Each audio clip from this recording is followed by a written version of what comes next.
大家好，我是武一张鹏，今天为大家讲鸣天鼓这个运动方法。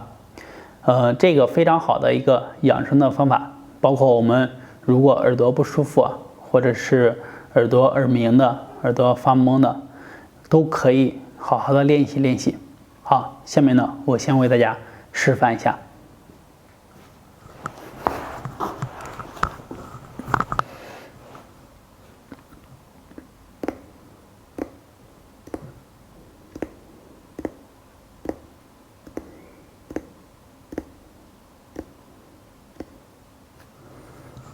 好，刚刚呢，我做的就是鸣天鼓，下面我为大家讲解详细的动作要领。第一个呢，就是我们要讲的是手势。手势呢，我们的劳宫穴是对着我们的耳朵这样放着，好，然后呢，手掌呢对着我们的后面耳朵后方的枕骨，好，就这样，大概这个手势。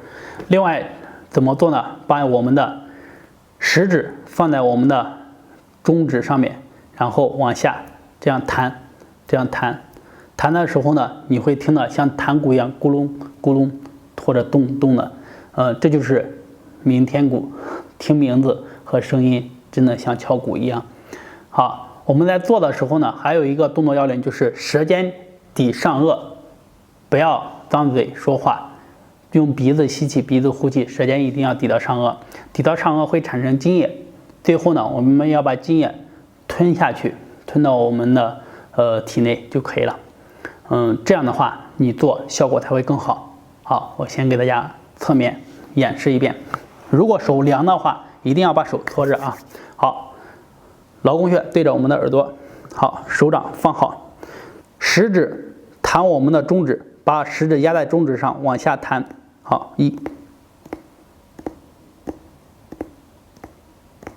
好，看一下侧面啊，侧面的话大家看得才清楚。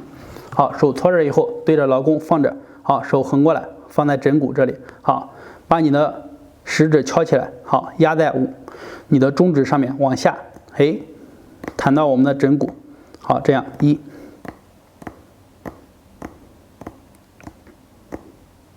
好，可以不用做那么快，舌尖抵上颚，在心里默默的数，做36次啊，这个一定要心里面默默的数，做36次就可以。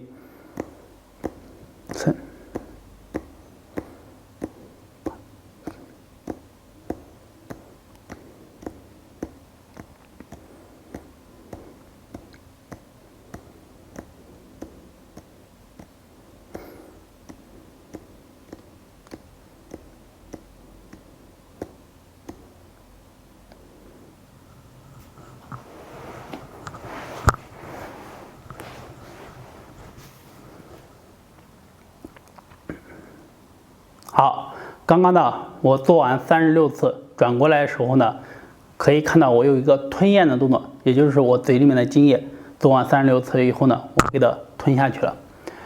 这就是我们要做的一个鸣天鼓。做的时候呢，你可以闭上眼睛，效果会更好。认真的去感受你做这个动作，它是什么感觉，包括你的耳朵不舒服、耳鸣的，可以试一试这个方法。